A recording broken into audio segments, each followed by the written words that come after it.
Malambo is in Northern Tanzania. It's about, I would say, 300 kilometers north of Arusha.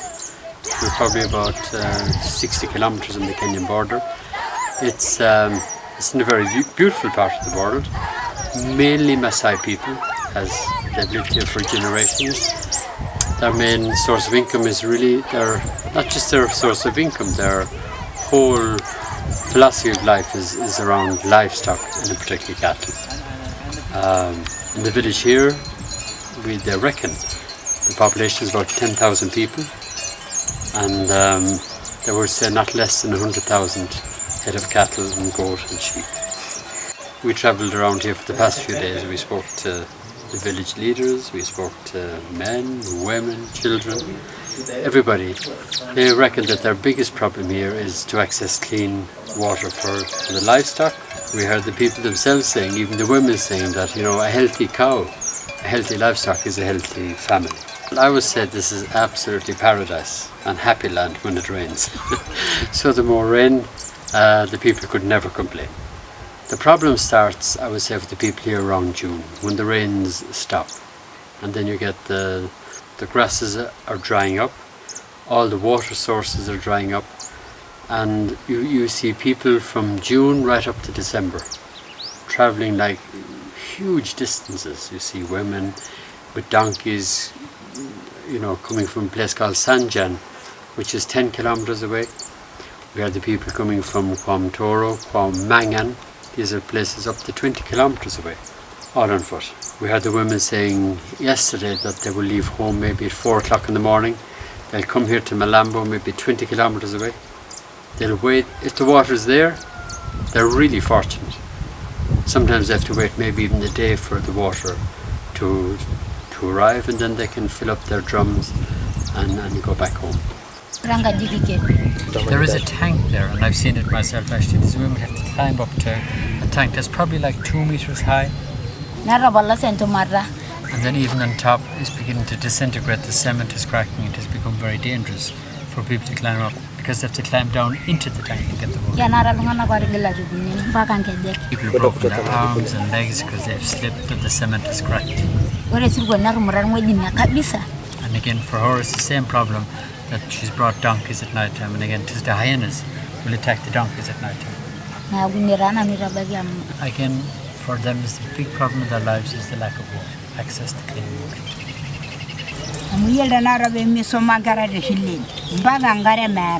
For the kids, for the children in her village, many times they don't get an opportunity to study. The school is to be closed because there's no water, and more than often when they come to school, they have to go out and maybe try and search for water for the school. About maybe 2 months ago when I came here first, I was out with one of the village leaders. We just said we'd go for a stroll, and we went out in the car. And we went to this place, it's called Mtaro. Now I'm living in Tanzania over 20 years. And you know, for one of the few times in my life, I was just unable to get out of the car.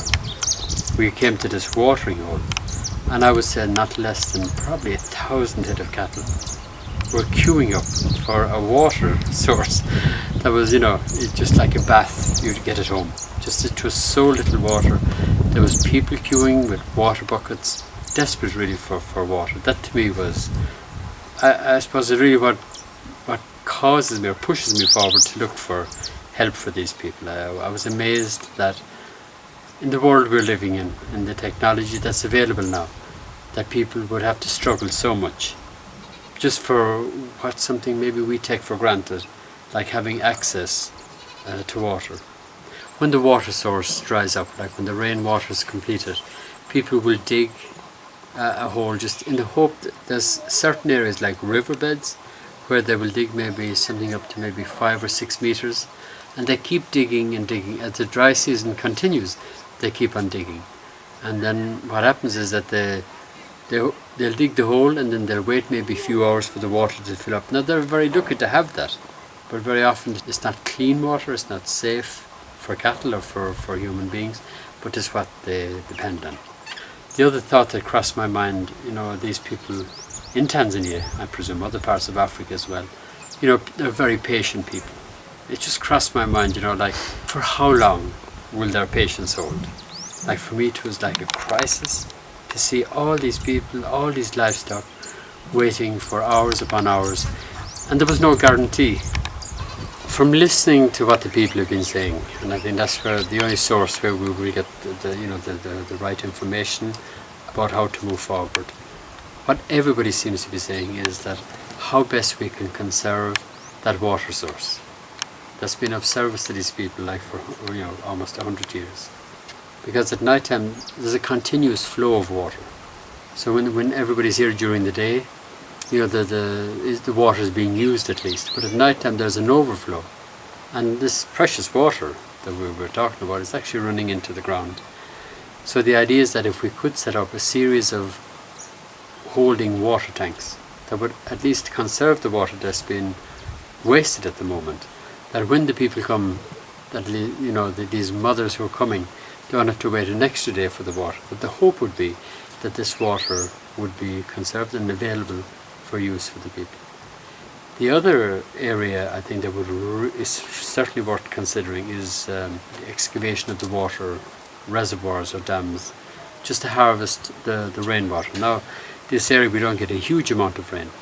It seems to me from what the people are saying that if there were maybe 3 or 4 dams located, that it would stop this continuous toing and froing of livestock.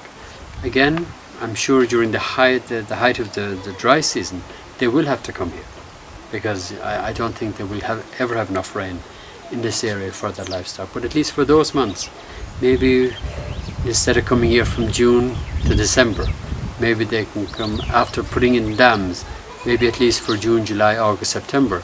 There is the possibility that water dams that were strategically placed, that they would provide water for the livestock.